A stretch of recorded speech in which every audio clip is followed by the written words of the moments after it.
Baiklah rekan-rekan mahasiswa, selanjutnya saya akan menyampaikan tentang dimensi-dimensi yang perlu diperhatikan oleh mahasiswa atau saudara sebagai pembelajar cendekiawan yang sangat terhormat ya, untuk memahami tentang dimensi-dimensi administrasi publik.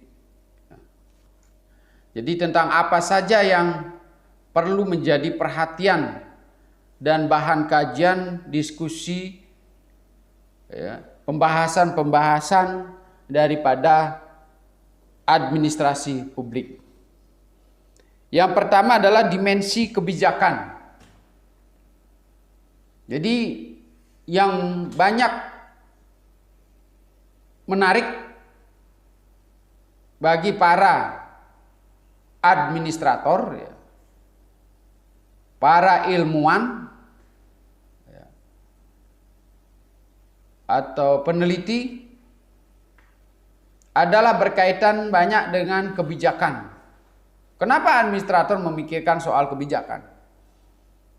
Pekerjaan mereka diatur seluruhnya oleh produk kebijakan. Apakah itu undang-undang, apakah itu peraturan-peraturan. Kenapa para peneliti tertarik dengan kebijakan? Karena kebijakan ini menyentuh kepentingan orang banyak, berpengaruh luas terhadap masyarakat, dan memberi dampak yang besar bagi perkembangan keahlian daripada para peneliti. Ya. Jadi ini sangat penting. Selain mengantarkan mereka untuk cerdas terhadap kebijakan publik, mereka juga bisa memperoleh rezeki secara baik karena kebijakan publik. Ya. Jadi kalau perusahaan swasta atau perorangan merasa dirugikan oleh kebijakan publik, maka sepanjang produk kebijakan itu berlaku, maka mereka akan memperoleh kerugian. Oleh sebab itu, mereka harus berjuang keras untuk memperbaiki kualitas daripada kebijakan publik. Penjelasannya adalah bahwa pemanfaatan strategis terhadap sumber daya yang ada untuk memecahkan masalah publik atau pemerintah. Jadi dimensi kebijakan bagaimana secara strategis para administrator itu melakukan pengaturan dan menata sumber daya yang ada untuk memecahkan persoalan-persoalan publik ataupun pemerintah. Bentuk kebijakan dapat dibedakan, yang pertama dalam bentuk regulasi yang mengatur perilaku orang atau lembaga, dan bentuk redistributif pengambilan kekayaan yang ada. Jadi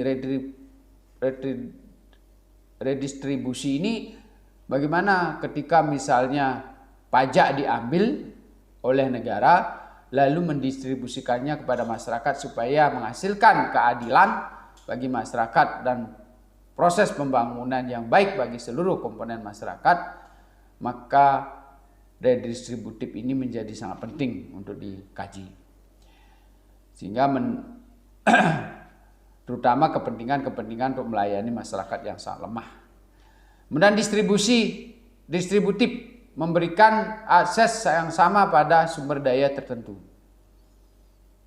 Jadi distribusinya itu bagaimana? Kebijakan-kebijakan distributif itu bagaimana? Apakah sudah tadi sesuai dengan kepentingannya, ya lebih banyak melayani kepentingan masyarakat, mensejahterakan masyarakat, dampaknya apakah melayani kepentingan kelompok? Ya. Kemudian yang keempat, konstituen, yaitu ditujukan untuk melindungi negara. Jadi konstituennya itu dari kebijakan publik itu bukan kelompok masyarakat tertentu, tetapi setiap aktivitas yang bisa memperkuat kapasitas negara. Apa contohnya? Memperkuat kesejahteraan masyarakat, ya, meningkatkan kesejahteraan pegawai. Kalau pegawai tidak sejahtera juga tidak bagus. Meningkatkan kapasitas pertahanan dan keamanan, ketertiban di dalam masyarakat dan seterusnya. Ya, sehingga akses terhadap kebijakan publik ini menjadi sangat penting. Kemudian ada tahapan-tahapan kebijakan publik. Yang pertama adalah formulasi, kemudian adopsi kebijakan ya, atau penyelarasan, kemudian implementasi, kemudian penilaian, evaluasi, dan analisis kebijakan. Nah, bagian-bagian inilah yang menjadi dimensi penting dalam administrasi publik. Jadi sekarang pemahaman Anda semakin luas ya. Jadi ternyata dimensi administrasi publik itu termasuk kebijakan. Kebijakan itu juga luas. Seluruh yang menyentuh produk-produk hukum yang menyentuh kepentingan orang banyak itu adalah terkait dengan kebijakan publik. Jadi tidak akan ada yang bisa lepas dari sini. Ya. Kemudian dimensi manajemen menekankan pada penerapan model, teori, metode, teknologi, serta cara mencapai tujuan secara efektif dan efisien. Siapa yang tidak membutuhkan manajemen?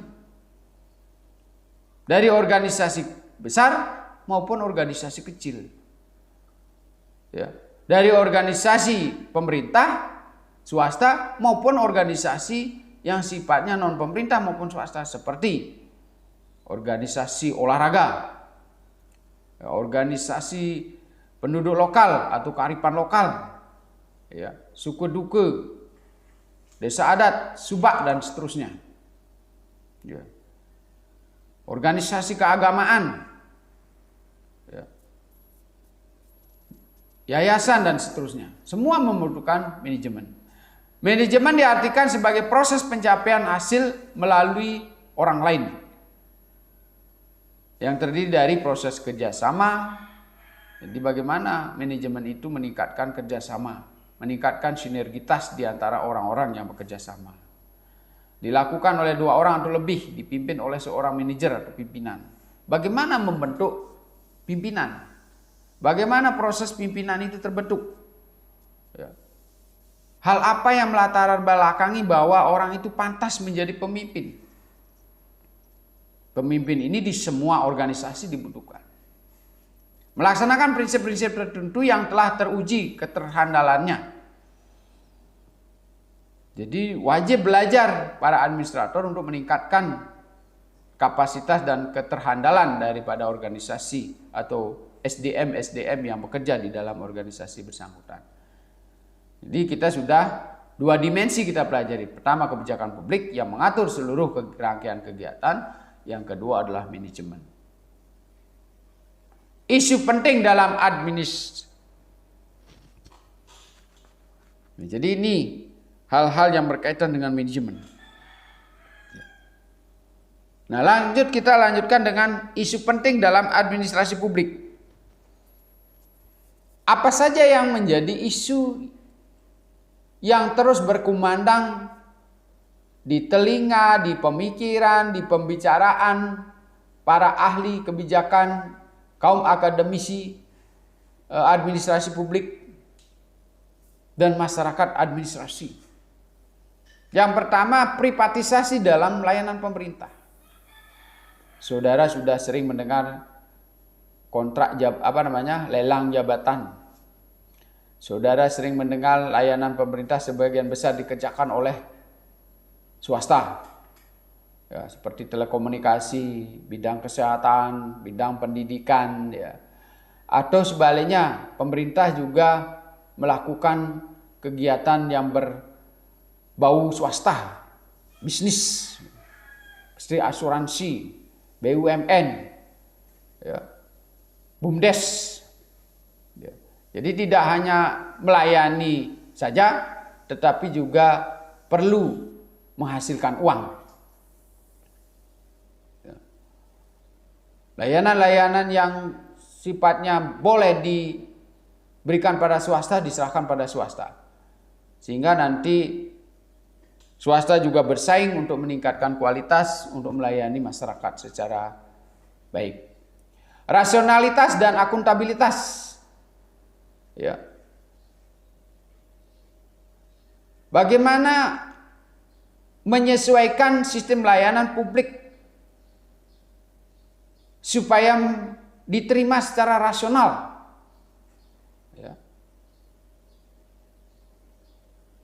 Jadi kalau kita melayani masyarakat yang notabene menengah ke bawah, katakanlah misalnya satu daerah kabupaten tingkat pertumbuhan ekonominya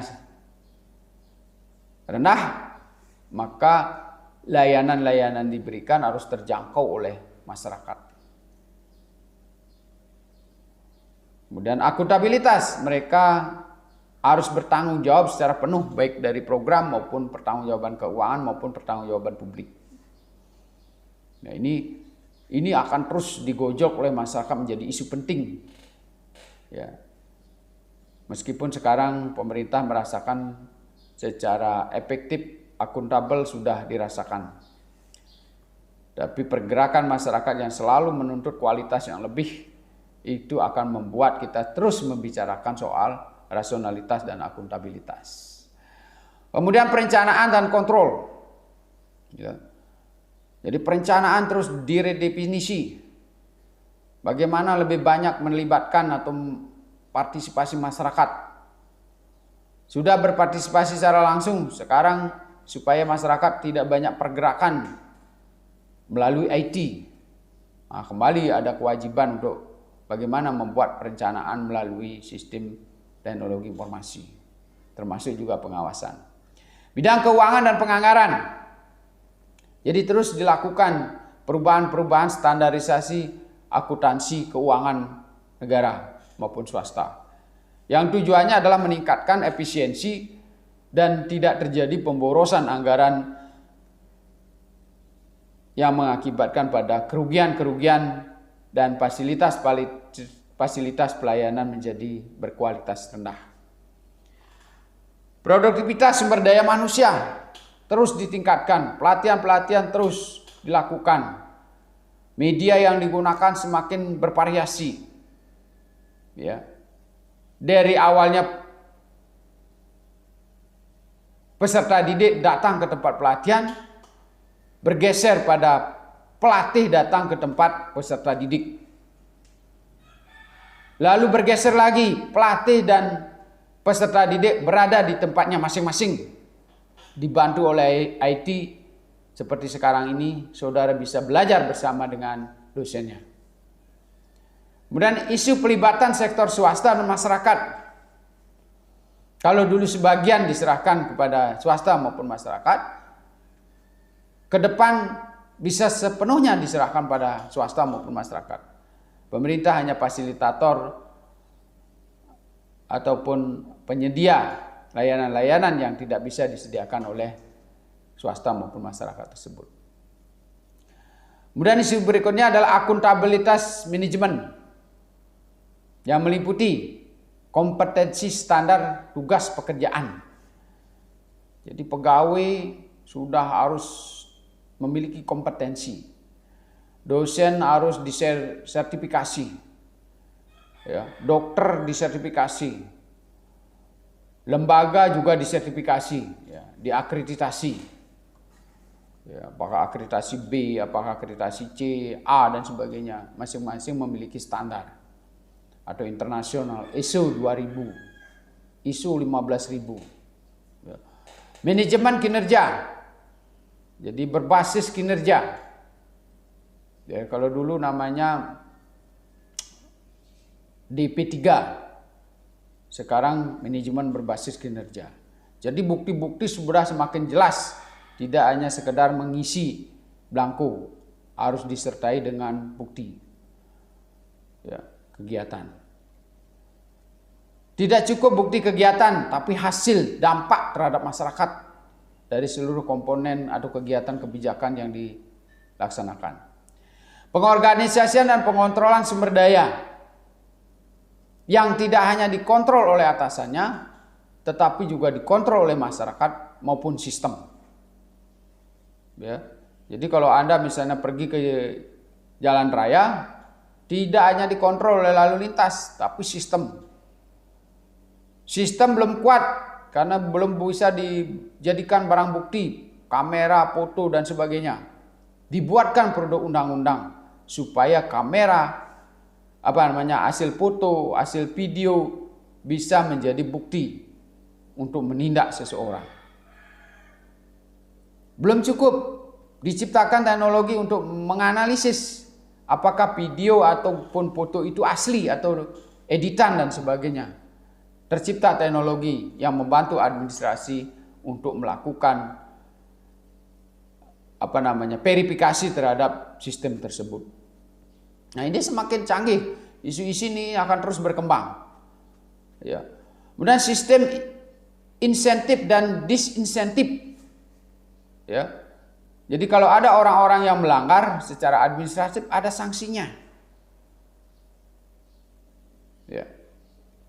Siapa yang melanggar? Bagaimana sanksinya?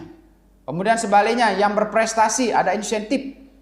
Bagaimana sistem insentif ini supaya bisa dirumuskan, supaya bisa menghadirkan isu keadilan. Dan isu berikutnya adalah komitmen dan profesionalisme. Ya. Jadi meskipun Anda lulusan terbaik, nanti IP-nya bagus, tapi kalau komitmennya tidak ada, maka tidak akan menjadi profesional. Ya. Anda belajar dengan baik pada saat kuliah.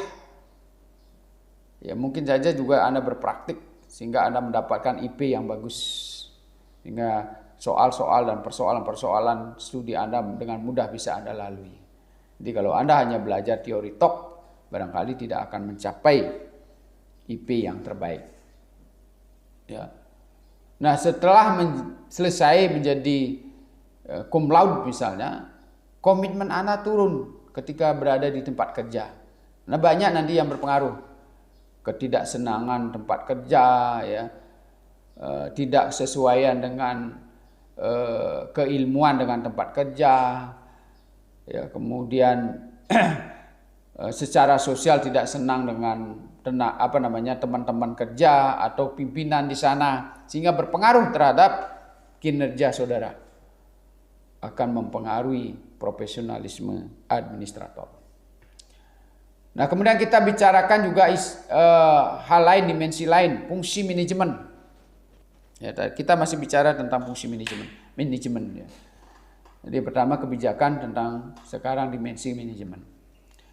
Fungsi manajemen menurut doktrin Fahrir. Fungsi manajemen kebijakan, fungsi manajemen sumber daya manusia, keuangan, kemudian manajemen informasi dan manajemen hubungan luar negeri.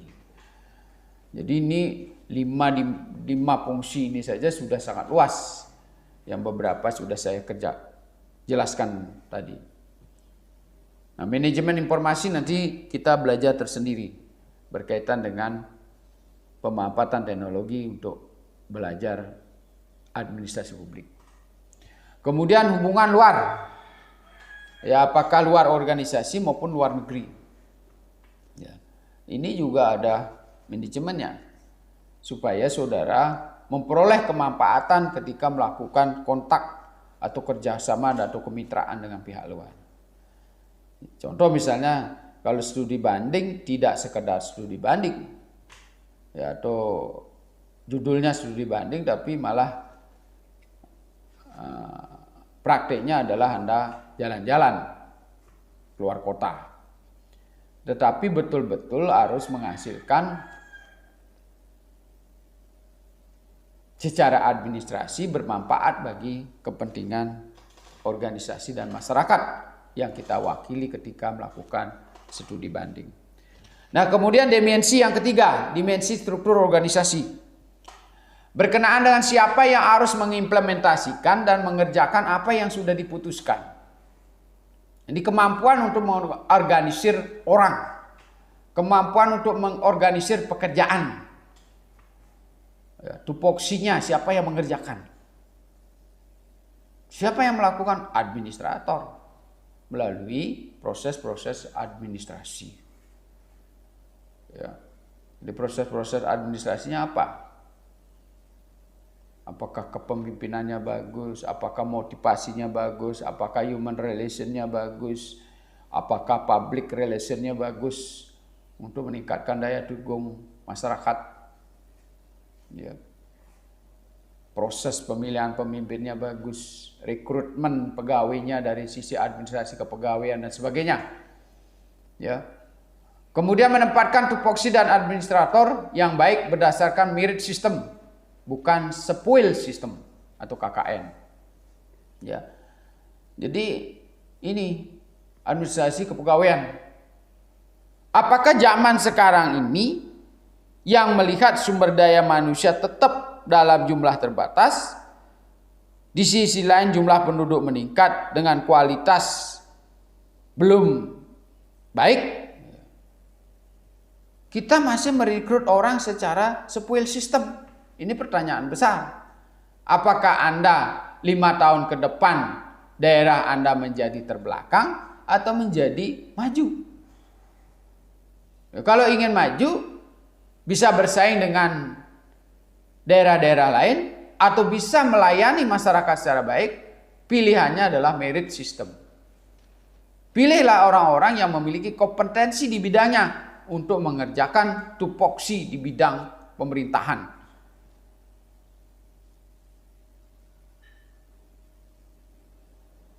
Nah, kalau di swasta sudah jelas, karena mereka takut merugikan keuangan mereka, modal mereka jangan sampai hilang. Mereka pasti melakukan merit system. Ya. Kemudian organisasi didefinisikan oleh Rubin sebagai suatu kesatuan sosial yang dikoordinasikan secara sadar dengan suatu batasan yang jelas, fungsi secara relatif teratur dalam rangka mencapai tujuan.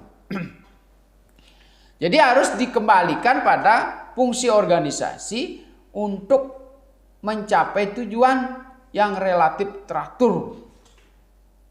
Ya. Dilakukan secara sadar, sukarela. Paham betul kenapa kita menjadi anggota organisasi. Paham betul apa yang menjadi tujuan individu. Apakah selaras dengan kepentingan organisasi. Kalau Anda merasa tidak selaras, jangan masuk organisasi itu.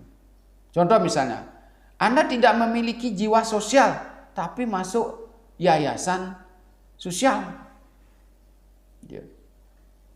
Nanti di sana Anda tidak bisa meningkatkan kapasitas yayasan, tetapi malah menggerogoti, menjadi batu sandungan di situ. Sebaliknya berjiwa sosial jangan masuk organisasi bisnis, juga mengacaukan organisasi tersebut. Bukan malah untung, malah merugikan ketika Anda masuk. Ya, karena jiwa kita sosial.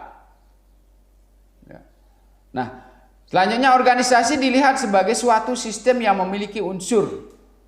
Pertama, saling ketergantungan. Anda harus pahami bahwa kalau masuk organisasi, sistemnya teratur dan satu dengan lainnya sangat tergantung.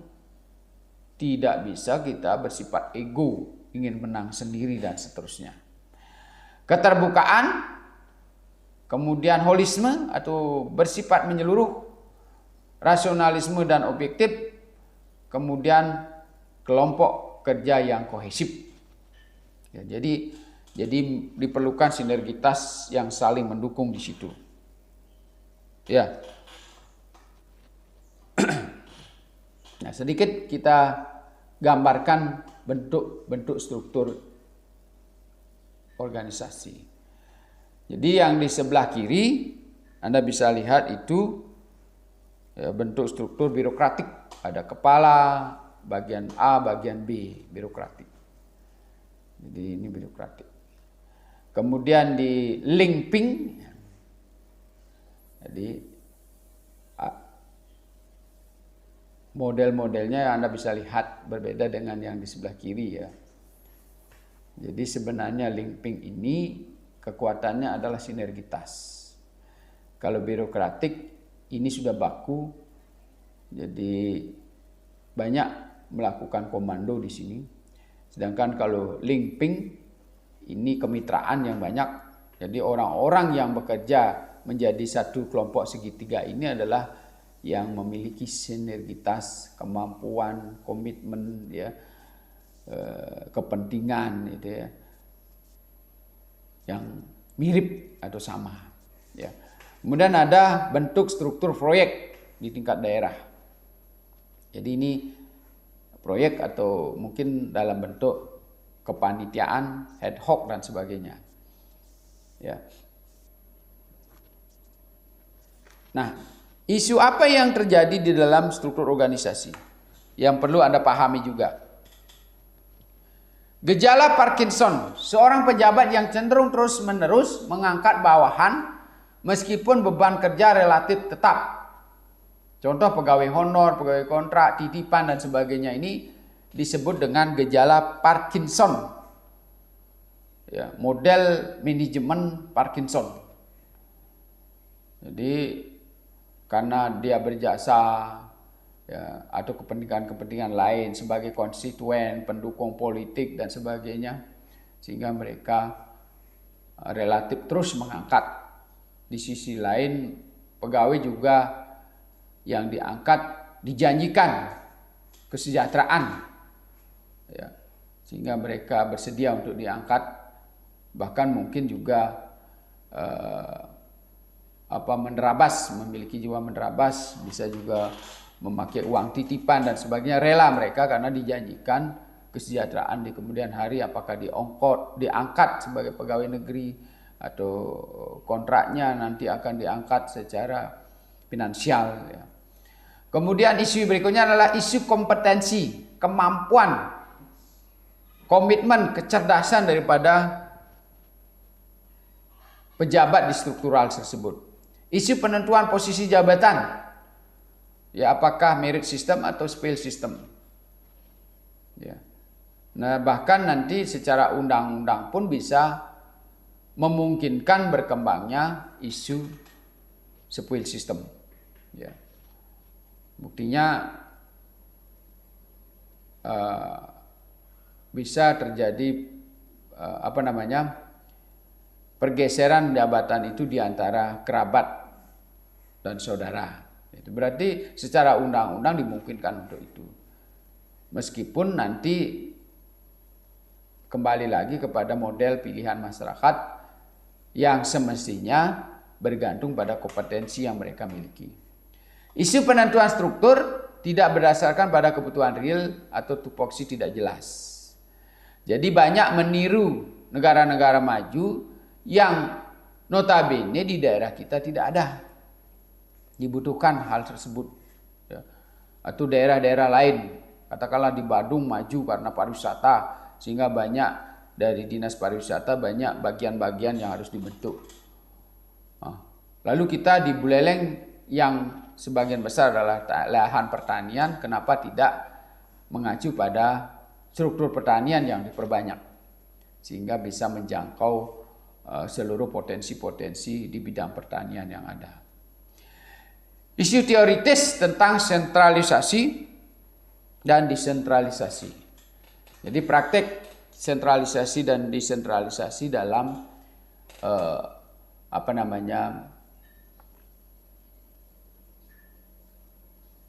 struktur organisasi. Ya.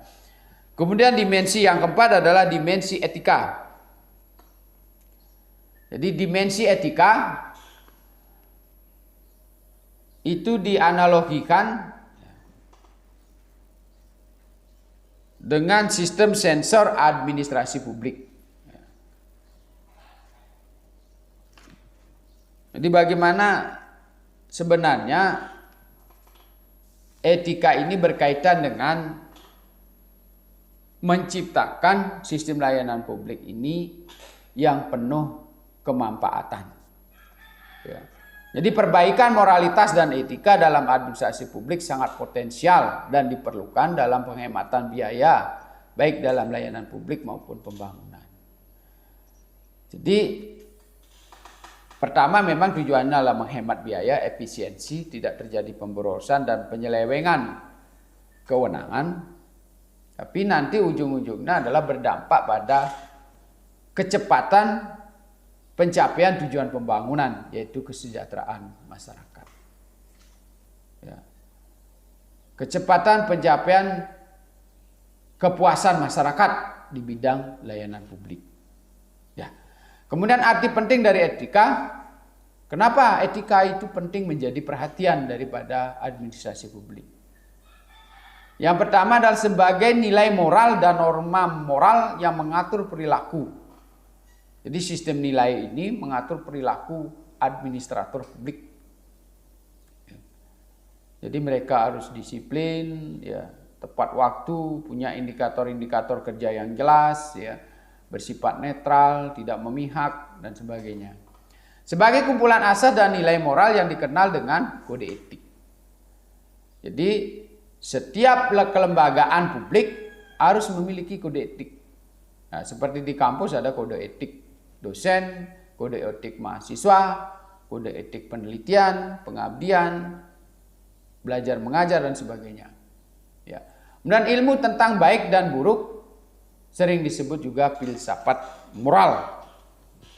Jadi dimensi ini menjadi perhatian dan sorotan administrasi publik untuk meningkatkan kapasitas dan kemampuannya secara profesional. Isu penting yang perlu diperhatikan dalam etika adalah etika netral, non partisan atau etika struktur bertanggung jawab terhadap keputusan yang diambil. Yang pertama netral, jadi tidak memihak, kemudian bertanggung jawab terhadap keputusan-keputusan yang sudah diambil.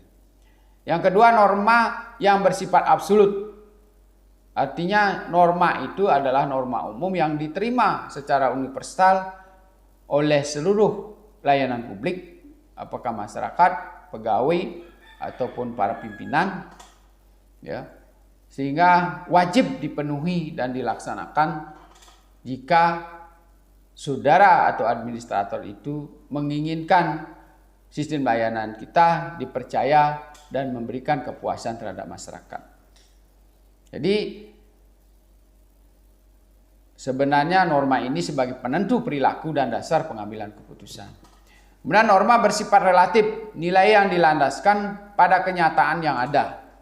Nilai absolut yang berlaku tidak dapat teruji dalam kondisi tertentu atau diterima oleh lokalitas. Perlu dipahami, meskipun etika dianggap absolut atau universal, tetapi pada kelompok-kelompok masyarakat tertentu bisa menjadi bahan yang rival, apa istilahnya itu, bertentangan. Ya, jadi contoh misalnya kalau kita menerapkan pelayanan di daerah lain, katakanlah misalnya di suku Bali, maka banyak mengadopsi nilai-nilai tentang budaya Bali. Kalau misalnya di Jawa, banyak mengadopsi tentang nilai-nilai Jawa. Nah, sehingga supaya mereka betul-betul bisa dirasakan keberadaannya menjadi satu dengan masyarakatnya. Kemudian isu berikutnya adalah isu lingkungan atau dimensi lingkungan. Dimensi internal administrasi publik seperti kebijakan, manajemen, organisasi, dan etika sangat dipengaruhi oleh dimensi lingkungan sebagai dimensi eksternal. Jadi kalau Anda mendengarkan penjelasan kebijakan publik dari teorinya David Easton, bahwa lingkungan ini sangat berpengaruh terhadap seluruh aktivitas administrasi publik, baik kebijakan, manajemen, organisasi, dan etika. Tadi misalnya masalah etika, kita sudah berkaitan dengan lokalitas bisa terjadi. Jadi kalau kita berpraktik atau administrasi kita ada di Bali, maka banyak memperhatikan adat istiadat atau budaya atau nilai moralitas yang berkembang di wilayah Bali. Ya, kemudian juga dari isu lingkungan. Ya, ketika Anda membuat kebijakan atau perencanaan pembangunan, maka isu-isu strategis yang kita pikirkan adalah apa yang berkembang di wilayah kita. Bukan persoalan-persoalan yang berada di luar daerah kita. Ya. Dan lingkungan adalah semua faktor yang berada di luar organisasi yang dapat berpengaruh langsung Misalnya pelanggan, pemasok, pesaing, perintah, serikat buruh, pemerintah, serikat buruh, asosiasi, pressure group, ya, kelompok-kelompok kepentingan, atau tidak langsung kepada organisasi seperti politik, ekonomi, budaya, sosial, dan hukum. Ya, tadi sudah saya jelaskan secara satu persatu ya. Jadi secara politik bagaimana perkembangannya, secara ekonomi berpengaruh enggak pada keputusan-keputusan kebijakan ya, tingkat pertumbuhan ekonomi, daya beli masyarakat ya, kemudian budaya yang berkembang, dari sosial ya. Kemudian organisasi mengandung sistem tertutup atau internal organisasi dan terbuka, dapat menerima dan memberi pengaruh terhadap dunia luar. Pada bagian-bagian tertentu ya, misalnya berkaitan dengan kerja-kerja tertentu, mungkin organisasi perlu menerapkan sistem tertutup yang tidak boleh masuk seluruh komponen yang ada di luar sistem kita. Dan organisasi juga dituntut sebagian besar bersifat terbuka, yang bisa dikoreksi, yang bisa dipantau, diawasi oleh masyarakat. Karakteristik lingkungan. Efek lingkungan terhadap organisasi merupakan suatu fungsi dependensi ya. Jadi fungsi yang bisa berpengaruh secara bebas. Ya, kadang berpengaruh, kadang-kadang tidak, tergantung pada kekuatan atau kapasitas daripada organisasi kita. Suatu lingkungan yang dinamis memiliki pengaruh yang lebih besar terhadap perubahan struktur daripada suatu lingkungan yang statis. Jadi kalau misalnya kita berada di masyarakat tradisional yang ortodok, ya, yang tidak mudah berubah, maka organisasi juga akan sedikit mengalami perubahan. Tetapi kalau misalnya di dalam masyarakat yang modern, kemudian multidimensial, heterogenitasnya tinggi, maka organisasi itu akan dituntut secara dinamis mengikuti dinamika masyarakat. Kompleksitas organisasi dan ketidaktentuan lingkungan berhubungan secara langsung. Artinya semakin tidak tentu lingkungannya, semakin kompleks suatu organisasinya. Jadi kalau lingkungan politiknya tidak ajak, selalu berubah-ubah, maka kemungkinan organisasi, baik organisasi politik, publik maupun organisasi swasta, akan banyak mengalami dinamika. Formalitas dan ketidaktentuan lingkungan berhubungan terbalik. Artinya semakin tinggi ketidakmenentuan lingkungan, semakin rendah tingkat formalitasnya. Jadi sulit kalau kita sudah memformalkan bentuk organisasi, sementara lingkungan selalu berubah-ubah, maka diperlukan fleksibilitas dari formalitas organisasi kita. Semakin kompleks lingkungan, semakin tinggi tingkat desentralisasinya. Ya, jadi semakin kompleks lingkungan, maka dibutuhkan desentralisasi semakin tinggi. Ya, jadi karena mereka supaya cepat menyesuaikan dengan lingkungannya. Jadi kalau sentral dari pusat menentukan, sementara di bawah dinamika masyarakat terus berubah, lalu kita masih menunggu perintah dari sentral, maka kemungkinan organisasi tersebut akan cepat dilikuidasi oleh masyarakat. Lingkungan yang sangat tidak ramah akan menuntut sentralisasi yang temporer. Jadi kalau lingkungannya sudah ekstrim, ya, maka kekuatan daripada organisasi itu harus sudah menjadi sentral, harus kuat. Ya. Jadi karena sudah lingkungan itu tidak layak dipercaya, sehingga organisasi ini harus memperkuat atau memperisai diri supaya bisa beradaptasi dengan lingkungannya. Isu penting lingkungan. Yang pertama adalah tantangan situasi kondisi Indonesia. Ya, lingkungan politik, sosial, kemudian budaya, ekonomi sangat berpengaruh. Dan pengaruhnya juga berbeda-beda karena di setiap daerah memiliki potensi yang berbeda. Misalnya secara ekonomi, Bali pariwisata, atau tempat lain Irian Jaya dengan tambang emasnya dan sebagainya berbeda isu lingkungannya. Tantangan administrasi publik, ya. Jadi dengan lingkungan yang berbeda-beda, maka penerapan administrasi publik tidak bisa kita lakukan secara seragam, ya, karena kita terdiri dari ribuan suku, ya, kemudian provinsi, berpuluhan provinsi, kemudian kepulauan, ya, bahasa, adat istiadat atau budaya, tentu membutuhkan administrasi dengan variasi yang sangat berbeda. Ya, berbeda dengan negara-negara yang dari sukunya sedikit, kemudian dari sisi kepulauannya berada dalam satu daratan dan sebagainya. Tentu membutuhkan sistem administrasi yang berbeda.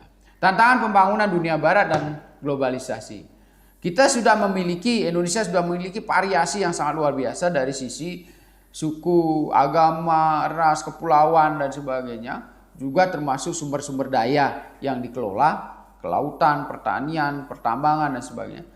Ditambah dengan dunia internasional, tekanan dunia globalisasi membuat administrasi publik kita harus berbeda dengan administrasi di negara-negara maju sekalipun. Ya. Jadi ini memang berbeda. Hingga kalau tidak bijak dan tidak bisa menyesuaikan, maka negara ini akan tidak kuat. Capacity building. Jadi bagaimana supaya kemampuan daya dukung lingkungan ini semakin kuat. Dunia sosialnya makin kuat, masyarakat diperkuat dengan capacity building. Lingkungan alamnya supaya bagus, tetap hijau, tetap bisa mempertahankan kondisi lingkungan semakin baik, maka kapasitas masyarakat untuk membangun lingkungannya harus ditingkatkan. Siapa yang bisa melakukan? Sistem administrasi. Ya. Kemudian tatanan good governance. Tantangan good governance ini bagaimana juga dari berbagai komponen masyarakat yang memiliki kepentingan berbeda dan terdiri dari suku, agama, kepulauan dan potensi-potensi yang berbeda. Ini juga menjadi tantangan bagi pengelolaan tata kelola pemerintahan yang baik. Nah, inilah isu-isu lingkungan yang perlu dipahami oleh teman-teman. Yang terakhir adalah dimensi kinerja. Jadi dimensi administrasi publik terakhir adalah dimensi kinerja. Dibutuhkan administrator yang profesional, memiliki akuntabilitas publik yang tinggi, berlandasan pada re-implementing governance. Jadi re-implementing governance itu adalah mewirausahakan birokrasi, teorinya dari Ted Gabler. Ya. Bukan berarti pemerintah atau organisasi pemerintah itu harus berlaku murni seperti swasta, mencari keuntungan. Tidak. Tapi bagaimana sistem layanan administrasi publik yang diselenggarakan oleh pemerintah dan masyarakat maupun swasta itu melakukan kegiatan bernuansa entrepreneurship, memiliki jiwa wirausaha. Apa itu? Jujur, semangat yang tinggi, penuh inovasi, daya kreativitas yang tinggi, menghargai prestasi, berani mengambil risiko, mengenali potensi, menyelesaikan masalah-masalah sendiri secara mandiri, tidak tergantung pada negara manapun. Itu yang disebut dengan re-implementing governance. Tidak melakukan pemborosan efisiensi, ya, menggunakan sarana prasarana yang serba guna, menjual sesuatu yang kualitasnya lebih baik. Ya. Contoh misalnya, ketika masyarakat berpikir re-implementing, ya, wirausaha, maka kalau dia punya pohon kayu tidak dijual kayu gelondongan, tapi akan dirubah menjadi ukiran atau dalam bentuk meja atau dalam bentuk sarana, sehingga kualitasnya, harganya lebih mahal. Demikian juga kita tidak mengirim tenaga kerja rendah, pelayan baby sister dan sebagainya, tapi yang kita kirim ke negara-negara lain adalah orang-orang yang sudah memiliki bekal pengetahuan yang baik. Tenaga medis, ya, tenaga manajer, tenaga tata kelola perusahaan dan sebagainya. Itu yang disebut dengan reinventing government atau governance. Jadi kedepannya kita selalu menjual atau mempromosikan pariwisata yang kita miliki itu atas kemampuan sendiri. Ya, misalnya di Bali banyak potensi-potensi wisata. Ya. Pantai belum bisa kita kelola. Lalu kita datangkan orang asing untuk mengelola. Dia membuat hotelnya, dia mendatangkan manajernya, bahkan pegawai-pegawainya yang mereka yang punya. Kenapa tidak dibalik? SDM kita yang dididik untuk mampu mengelola wilayah wisata kita. Sehingga semuanya akan berpengaruh pada diri kita.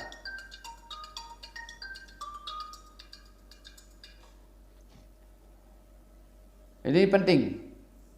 Ya. Jadi jangan serba tergantung pada pihak luar. Ini reinventing government atau governance.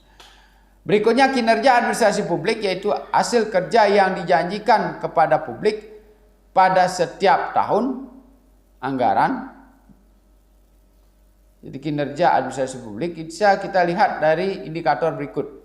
Kualitas, kuantitas. Kuantitasnya bisa nggak memenuhi peningkatan jumlah penduduk, peningkatan jumlah kebutuhan penduduk. Secara kualitas bisa memenuhi rasa kepuasan, kecepatan, ketepatan, keterjangkauan, ya, tepat waktu, penghematan biaya, sudah, kemandirian dan otonomi dalam bekerja. Tadi sudah saya contohkan. Jadi jangan banyak tergantung pada orang. Kemudian mampu nggak melakukan sinergitas dengan pihak lain, yaitu kerjasama. Ini dimensi. Salah satu penilaian dari kinerja adalah mampu melakukan kerjasama. Jadi tidak dibutuhkan lagi orang-orang sombong di dalam administrasi yang menyatakan dirinya paling bisa, paling kuat, paling profesional. Apa sih yang bisa dilakukan oleh orang yang profesional satu orang dibandingkan dengan beberapa orang yang tidak profesional yang tapi bekerja sama dengan baik? Saya bisa contohkan. Jadi kalau Anda mendorong mobil macet sendirian, meskipun tenaga Anda sangat besar, ya mungkin dibutuhkan tenaga 700 PK atau tenaga kuda, sehingga kendaraan itu bisa terdorong. Jadi sendiri juga bisa melakukan. Nah sekarang dilakukan oleh 7 orang. Mestinya yang 700 PK yang dilakukan oleh 7 orang itu mengeluarkan tenaga 100 PK atau tenaga kuda. Tetapi dengan semangat yang tinggi, dengan kemampuan intelektual yang rendah, dia mengeluarkan tenaga PK tidak mencapai sampai 50 tenaga kuda. Karena yang mendorong itu adalah semangatnya, ayo, ayo, semangat mereka. Ya. Bukan kualitas mereka. Nah, ketika misalnya secara administrasi kita bersatu, maka kelemahan-kelemahan di satu sisi akan saling mengisi. Kemudian akan muncul energi baru yang namanya motivasi, yang membuat kebersatuan ini bisa berpengaruh terhadap lingkungan. Ya, ketika misalnya kita meskipun kualitasnya rendah secara pendidikan, lalu kita bersatu ditakuti oleh negara-negara maju. Ya, karena penduduknya bersatu, buktinya sudah kita rasakan sekarang. Mereka berperang dengan bambu runcing dengan kualitas rendah, baik dari sisi persenjataan, baik dari sisi manajemen, tapi kebersatuan mereka mengalahkan senjata-senjata mutakhir yang dimiliki oleh penjajah. Ini bukti bahwa kerjasama ini sangat penting dalam membentuk kinerja administrasi publik. Jadi saudara harus pahami itu. Nah yang terakhir, isu daripada kinerja. Isu-isu strategis yang perlu Anda pikirkan, kesesuaian strategis, kinerja individu sesuai dengan kebutuhan organisasi, kemampuan dan independensi dalam memberikan nilai? Mampu nggak menciptakan otonomi bagi kemandirian atau munculnya kemampuan secara mandiri daripada komponen organisasi. Kontrol terhadap kualitas pengukuran kinerja. Apakah kualitas kontrol itu hanya bisa dilakukan oleh kelompok tertentu? Apakah dibentuk secara sinergitas, setiap orang bisa mengevaluasi dan mengontrol hasil kinerjanya? Atau kita membentuk organisasi tertentu untuk menilai kinerja kita? Pilihannya yang sebenarnya yang bagus adalah setiap orang mampu melakukan penilaian terhadap kualitas kinerja mereka. Jadi komitmen dan kapasitas inilah yang harus dibangun di dalam administrasi publik. Jadi setiap orang bisa menilai dirinya apakah dia berprestasi atau tidak. Ya. Setiap orang bisa melihat perkembangan perusahaannya. Layak enggak saya meminta gaji yang besar? Kalau perusahaan saya atau instansi saya tidak meningkat secara finansial. Penerimaan terhadap alat ukur. Jadi dapat diterima oleh semua pihak, baik penilai maupun yang dinilai. Jadi baik yang bekerja maupun yang memerintah maupun yang mengevaluasi pekerjaan mereka. Dan yang terakhir, kejelasan tentang apa yang diharapkan dari pegawai. Jadi apa yang dibutuhkan oleh pegawai jelas direkam oleh organisasi dan diwujudkan dalam keputusan-keputusan penting sehingga bisa cepat meningkatkan kesejahteraan pegawai, bisa memotivasi pegawai untuk mengerjakan sesuatu yang kreatif dan inovasi yang berdampak pada pelayanan terhadap masyarakat. Apakah itu di swasta, di pemerintah maupun di organisasi masyarakat. Inilah beberapa dimensi, ada 6 dimensi yang menjadi krusial dibicarakan dan menjadi perhatian bagi perkembangan administrasi publik.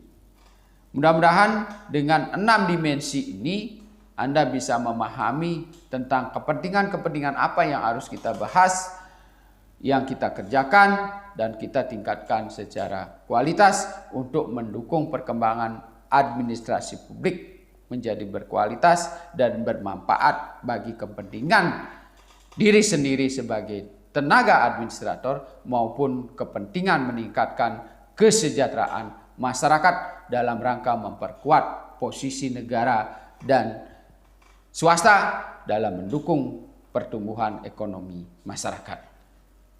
Demikianlah teman-teman materi kuliah pada hari ini. Semoga nanti tugas-tugas yang saya berikan tentang pembahasan materi kuliah saat ini dapat Anda kerjakan dengan baik. Terima kasih.